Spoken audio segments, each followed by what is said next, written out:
Boy, I'm glad that guy's done talking about strings and variables and we can talk about graphics now. Ooh, look, it's a horse. Ooh, a race car. Hey, look, it's a 7-story Victorian mansion. Wait a minute. I only see 6 stories.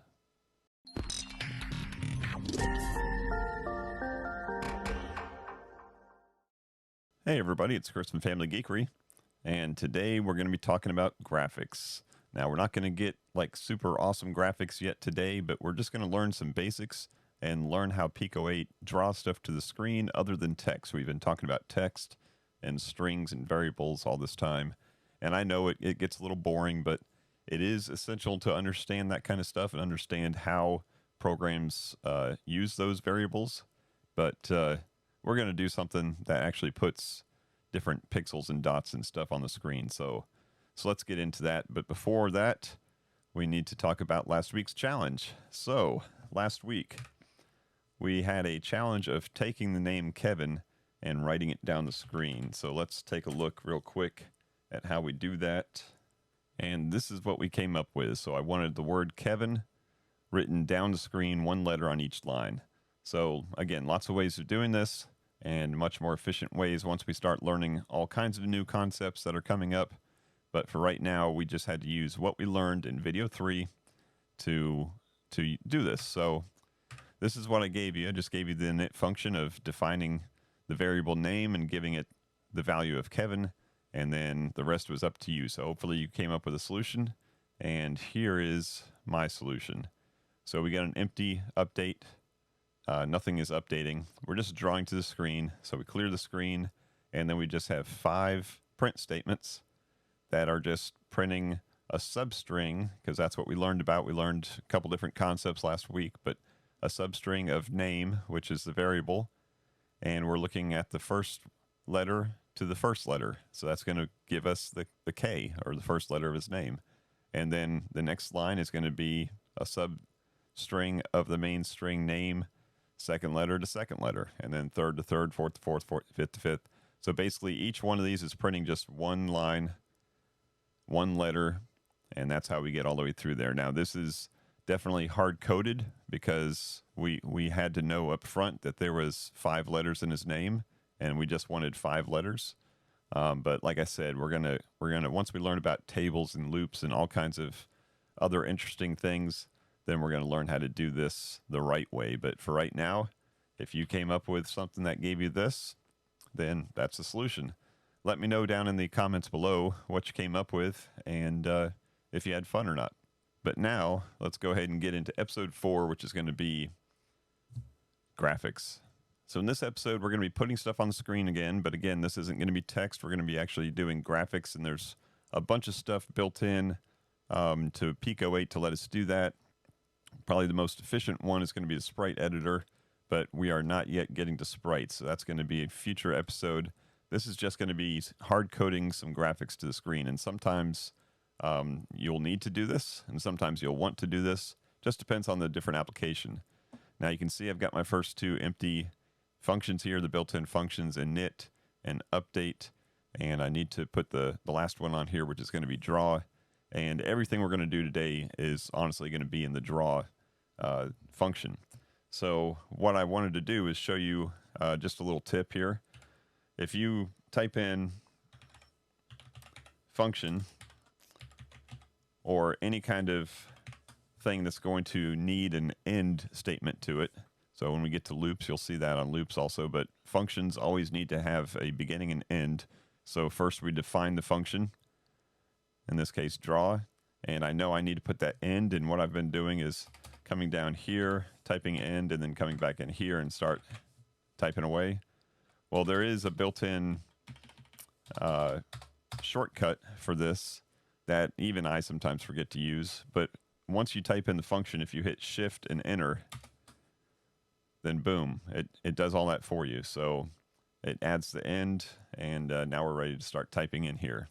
So hopefully you enjoy that little tidbit of knowledge. Let's go ahead and have some fun. So let's start off by clearing the screen because we don't want anything on the screen. We're starting with a blank slate here. And the first concept we're going to learn about is going to be setting pixels to the screen. And this is something that all the way back 30, 40 years ago, when I first started learning basic programming, it was probably the coolest thing that I could do. Now, back then, I had to learn about all this stuff that we've learned about variables and all that stuff. But I just wanted to make graphics because back in the old days, and this is back in the TRS-80 days, if anybody out there has played around or used a TRS-80, then you know what I'm talking about. But back then, graphics were primitive, but any kind of graphics on a screen was just exciting. So this was what I would love to do. So back then we had a set statement in BASIC, which would set a pixel on or off on the screen, basically. In Pico-8, it's called pset, and you can see as soon as I type that in, it turns green. So I know it's probably going to be a function, which means I need some brackets and probably some kind of arguments in here to tell it what to do, because it doesn't know what to do. So I'm going to just give it some coordinates and give it a color. So the coordinates on the screen start all the way up in the upper left-hand corner as 0, 0. That's your X and your Y axis. And they go all the way down to the bottom right part of the screen as 127, 127. So way back in episode 0, we talked about the pixel dimensions of the screen, and it's 128 by 128, and they just start at 0. So that's why we're ending at 127. So if you think about top left being 0, 0, bottom right being 127, 127, then everything else is going to be in the middle of that. So I'm going to go ahead and just set a pixel at 0, 0. So the first argument is going to be your X axis number. Second one's going to be your Y value. And then the third one, if we add a third one, it's going to be a color. So I'm just going to do 7 because that's the default. I could have left it off and just let it draw to the screen, but we're going to go ahead and see what this looks like. So once I hit run, you can see very top of the top left corner, a little tiny white dot. So that is 1 pixel. So if I was to draw 127 or 128 of those across the screen, then I'd have a complete line using the entire width of the Pico-8 screen. So there's 120, or that's 0, 0. Let's go ahead and put the 127, 127 in. So same thing, pset, 127 for the X, 127 for the Y, and we'll keep the same color on this. And now you can see very bottom right of your screen, or very bottom right of the Pico screen, is going to be another dot. So now we got 2. Let's go ahead and finish out our dimensions here so we can have a dot on every corner. So pset.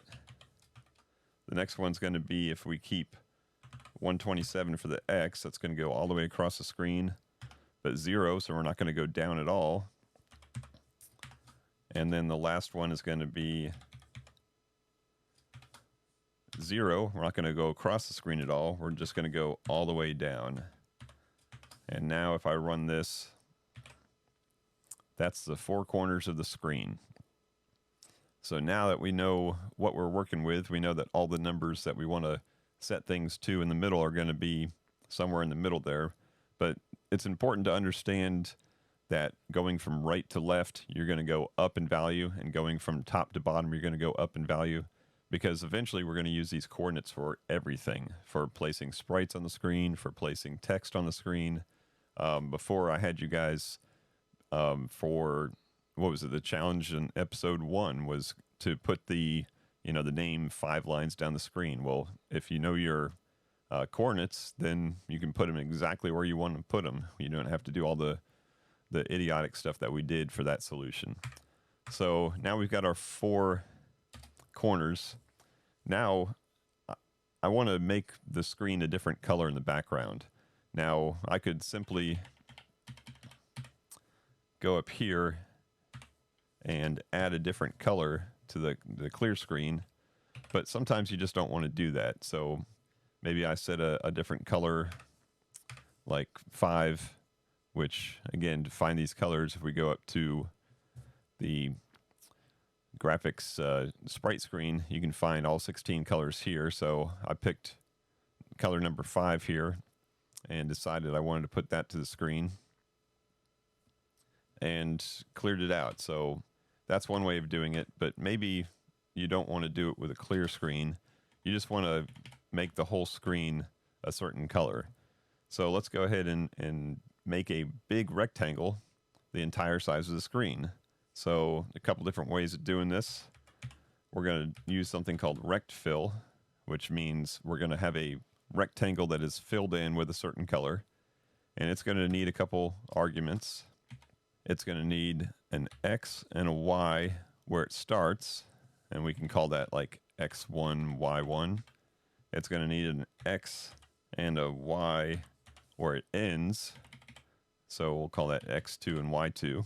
So think about if you were using some kind of program like Photoshop or Paint or something like that, and you were drawing a rectangle. You're grabbing it with your mouse and you're dragging down the screen. You're starting at a certain place and you're ending at a certain place. And the farther away you end, the bigger that rectangle is. So the X1, Y1 is going to be the starting coordinates of where our rectangle starts, which would be most likely the upper left-hand corner of that. And then the X2, Y2 is going to be the lower right-hand corner. Now you can draw them backwards if you want, but to keep it simple, we're just going to draw things in that order from the top left to the bottom right. Now we can put a fifth argument on here also, and that's going to be the color.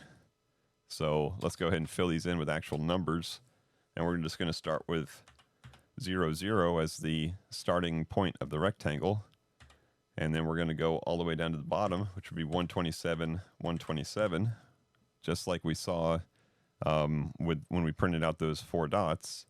And then let's use that color 5 again to choose the color. So now if we run the program, you can see it does the same thing as the CLS, the clear screen.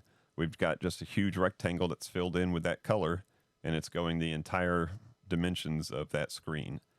Now, what happened to our white dots that we had before? We put all 4 white dots up, but they're gone now.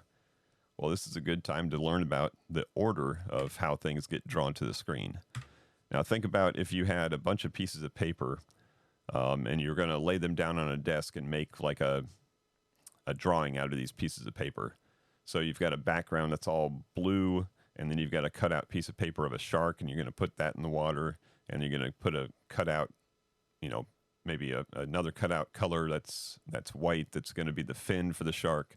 Well, you want to place them down in the right order, or else you're going to put the shark and then the fin, and then you put the big blue piece of paper on it, and it's going to cover everything up. And that's exactly what we just did right here.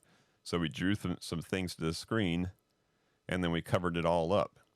So if we wanted this to be the background, then we want to just simply take this out and then bring it up here. So it gets drawn to the screen first, and then we draw the pixels on top of it. So just remember that order of how things get drawn. And now we've got our background rectangle. In this case, it's a square. And then we've got the 4 pixel dots on top of it. We've been defining the color as we went in each one of these. So you can see that I set the color on each one of these to 7. Now, last episode 3, when we were working with some text stuff, we learned that we could use a color statement and change the color of whatever was being drawn. Last week it happened to be we were drawing with text. This time we're drawing with pixels. So I can just take this color 7, and before I said that was default, I'm sorry, 6 is the default, 7 is white. I wanted to make white dots instead of the default gray dots because it wouldn't have shown up as much. But now if I take this 7, I can take this out of all of these, because now it knows, hey, go ahead and print whatever I'm telling you to print, in this case 4 dots. Go over and print it to the screen using the last color that was defined. Now in this case, when we first start the program, the default is 6, so we had to give it a 5, or else it was going to print this as that gray color. But now that we set a color, remember it's going to go through and it's going to loop through, and once it loops through, if we don't have a color defined on this rectangle, then it would still be 7, which is white. But since we've defined its own color, then it's going to be, in this case, that color 5, which is this guy right here, this dark gray. So let's go ahead and see if that works. And sure enough, it works. So it's printing the background, which is defined as 5. It's changing the color to 7. It's printing the 4 dots, and then it's looping around and printing this background again as 5. If we left this 5 out here, then I think you all know what's going to happen. For a very split second, it would have printed it light gray background because that's the default. Put the 4 white dots up after it changes the color, and then once it loops around, it's going to make everything that same color, color number 7. So let's go ahead and put this back in, and boom, we've got our background, we've got our 4 dots, and hopefully so far so good. Now what if we don't want a single dot? We want to actually draw things with the dots. So let's go ahead and let's make a little square here by drawing with dots. So let's take a couple points here.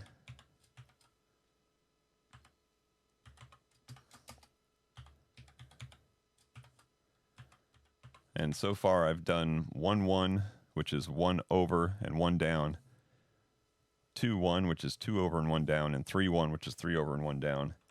So I've made basically that little 3 dot line right there. Now let's go ahead and make this into a full square. So we're going to need to put the one that's underneath 1, 1, so that would be 1 over and 2 down. And then the one that's under the right side, which would be 3 over and 2 down. Now we're almost there. Now we just need that bottom line, which is going to be 1 over and 3 down, 2 over and 3 down, and finally 3 over and 3 down. So now you can see I've got my background, I've got my 4 dots in the 4 corners, and I just used 1, 2, 3, 4, 5, 6, 7, 8 dots to make a tiny little 3x3 square. Now, I think about halfway through me typing all this in, you figured out that that's a pretty idiotic way of making a square on the screen. There's got to be a better way. So there's a couple different ways to do it. One, basically, if you're going to draw a square on a piece of paper, I handed you a pencil, I said draw a square. You're not going to take that piece of that pencil and go dot dot dot dot dot dot dot dot dot dot dot and make 8 dots and make me a square. No, you're going to do 4 lines, right? Everybody knows the square has 4 lines, so you're going to take it and you're going to draw, draw, draw, draw. So let's go ahead and do that. And what do you think the command for line is? Well, look at that. It's that easy. So now, let me get this up the screen a little bit. Now we can draw a line. So let's make a square a little bit further down the screen. And we're going to go 5 over, just to give it some space, and 1 down. And so that's going to be the starting point of the line. And then I'm going to go all the way over to 10 over and 1 down. So let's look at that. So I'm making a square next to my other square, but this square is going to be bigger. It's going to be like a 5x5 square. And so I've made the top line. So now I need to make the next line. And let's go with 5 over and 1 down. Start at the same thing, same place, but we're going to go down the screen now. So we need to go 5 over and 6 down.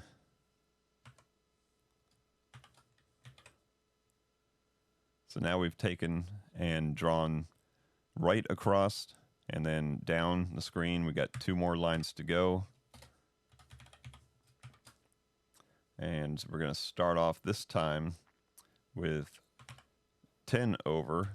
So we're going to start over on the right side and 1 down. And we're going to go down the screen to 10 over and 6 down. There's our third line. And then we need one more line to finish it off, which is going to be 5 over and 6 down. And then all the way over to 10 over and 6 down. And there's our square. Now, you probably only got one line into this statement here, into this drawing of a square, and figured out, well, that's an idiotic way. Why don't we just draw a square? Why isn't there just a function for drawing a square? Well, that's one of the first things that we did in this episode. We drawed this rectangle and we filled it in. So we can certainly just do a rect, R-E-C-T, which is the same thing, but it's not going to be filled in. So now all I have to give it is just like the rect fill, we gave it the x1, y1, x2, y2, and then we gave it a color. Well, this time we're going to give it just the x1, y1. So let's start with 12, 1, and we're going to go all the way to 19, 8. So that's the 12 is the starting x. It's going to go all the way across to 19, and then 1 is the starting y, and it's going to go down all the way to 8. So now if we run that, that's much more efficient, isn't it? So never use p-sets to draw a square. Hopefully never use lines to draw a square, and you can just use this RECT, this rect function, to draw rectangles or squares, whatever you want to draw. Now you can see this time, since it wasn't a rect fill, that it is an empty square. So we didn't fill it up with any color. So sometimes you want to fill it in, sometimes you don't. All right. So we've taken and drawn a couple rectangles, drawn a bunch of pixels, drawn some lines. What do you think's next? Let's make a circle. So we've got CIRC, and then we also have, which is going to be a function, and then we also have CIRC fill, circ and circ fill. So just like rect and rect fill, we can draw a circle that's empty, or we can draw a circle that's filled in. So let's go ahead and draw a circle that's filled in, and I'm going to start somewhere closer to the middle. So 64, 64. That's going to be the starting location of the center of the circle. So 64, 64 is going to be the center of the circle. The next argument we're going to give it is going to be the radius, how large the radius is. This is going to determine how wide that circle is. And then the last argument we're going to give it is going to be the color. So if I don't define the color, it's just going to draw it the same color as everything else. And life's too short to just draw everything with one color. So let's give it a new color 4, which is going to be this guy right here, this kind of brown color. So now, if this is the center of the circle, and this is basically the radius, then we should see a circle right in the middle of the screen, 20 pixels off the center, so basically 40 pixels wide. And there it is. So circles aren't going to be perfect circles because we're dealing with pixels, but it's going to look pretty close to a circle, and everybody's going to understand that this is obviously pixel art type circle. So now we've got one circle there. Let's go ahead and put another circle on top, and we can put it on top by giving it the same starting location. So 64, 64. And let's give it a slightly smaller radius, and let's give it a different color. And now let's see, yep. So now we've got a pink circle sitting on top of the brown circle, and remember, because of the order that we're drawing these things, the brown one is drawn first in the command, so it's the bottom of the layer. Now obviously all this stuff is below it. The only thing that really impedes with this is going to be the main rect fill that's doing our full background color. But these are going to start layering on top of each other because we're putting them exactly on top of each other. So let's go ahead and put another circle on top of that. So same place, 64, 64. We're going to make a 7 radius, and we're going to go back to the color 4.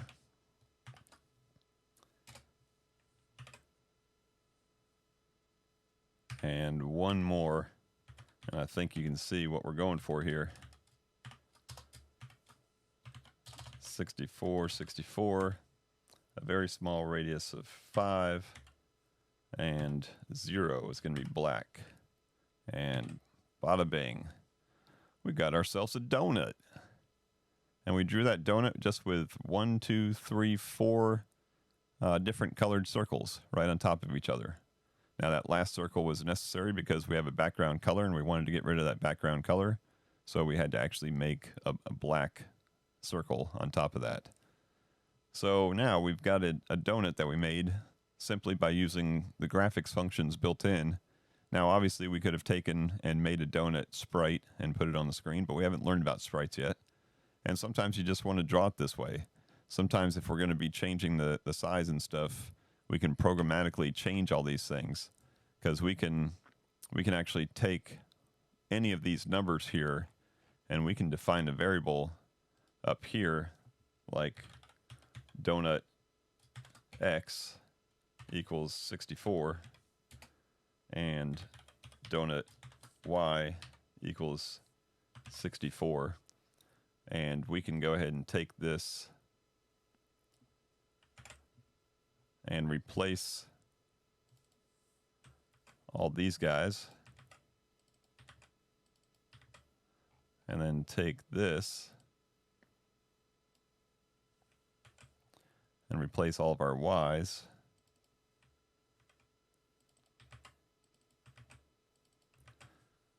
And this, of course, looks like more work to do the same exact thing, but remember the reason why we use variables in the first place. We can quite simply make this 30, 30 now and move the donut way up the screen without having to figure out, how to redraw the whole thing. So you can use that for any of these things. You can replace any of these values here with variables, and when you're going to be moving graphics around the screen, whether you're moving it with the program, by programming the movement, or if you're moving it with a joystick, a keyboard, a gamepad, then you're going to need variables there, because you're going to need something that's going to be constantly changing, and that's what variables are for. All right, so let's review some of what we learned in this episode here, and then we'll get to our challenge. So we already knew about clearing the screen. We knew about color and how it affects things, especially how it affects things in the loop. Now we've learned that we can define colors within the functions, and as a matter of fact, we could have done that in the text function. So when we go back to use text again, we can add a new variable for color, and we can change that color for each individual line. So we learned that. We learned about pset, which is going to just simply set 1 pixel somewhere, given the 2 dimensions, the x and the y locations. We learned about lines, which is going to draw a line in between a starting x and y and an ending x and y. And we made these like this to draw a perfect square, but we could have just as easily made a line diagonal by, let's say, starting at 0, 0, and going to 127, 127. And now we can draw a line that's, diagonal. It doesn't have to be straight. So we learned about lines. We learned about rectangles, both filled and rectangles which are not filled. And then we learned the same thing about circles. Now we didn't do a circ that wasn't filled, but let's go ahead and do the same 64, 64, 20, and let's make it 4 again. And that's what a circle that's not filled would look like. So hopefully that was fun, a lot more fun than dealing with strings and variables. And this is where you can start really experimenting around and making cool things come up on the screen. So if you're ready to experiment around and make cool things go up the screen, let's get ready for our challenge. All right, time for this week's challenge. And this week we're going to be using what we learned in this episode about graphics. And this one may be a little time consuming, depending on how easy it is for you. But you may want to actually draw this out on a piece of paper and kind of get an idea of what you're going to be doing. But let me show you what the outcome is going to be. So here's what you're going to draw. You're going to start off by making an entire background any color that you want and play around with the different colors from the color codes. You got 16 to choose from. And then once you clear out that screen and make it all one solid color, you're going to make a 3x3 checkerboard. Now you can make these any size that you want. This particular one I made was 5 pixels by 5 pixels, each one of those 9 squares. But you can do it 10 by 10 or however big you want to make it. But have a checkerboard, so you're going to have 2 different colors. You're going to alternate them like a checkerboard, and you're going to end up with basically 9 rectangles to make that happen. You may find out an easier way or may find out a more efficient way of doing this, but that's what I want the challenge to be, is a checkerboard pattern with 2 different colors sitting on top of a background color that's different than both of those. So have fun with that challenge. Hopefully it's fun for you, and just play around with it. That's really where you start to learn things, is mess it up, play around with it, fix it, and then do different things. So good luck with this challenge. Thank you as always for watching. Be sure to let me know down in the comments what you think about this video series so far. Next week or next episode, we're going to be learning about functions, and that's going to be a very important one, because that's when we start to really take our programming to the next level. And we know we've been playing around with all these pre-built-in functions. Now we're going to start making our own and see why you want to make your own. So good luck with the challenge. Have fun. I'll see you in the next episode, which will be Monday, and we'll talk about functions. Until next time, peace out and geek out.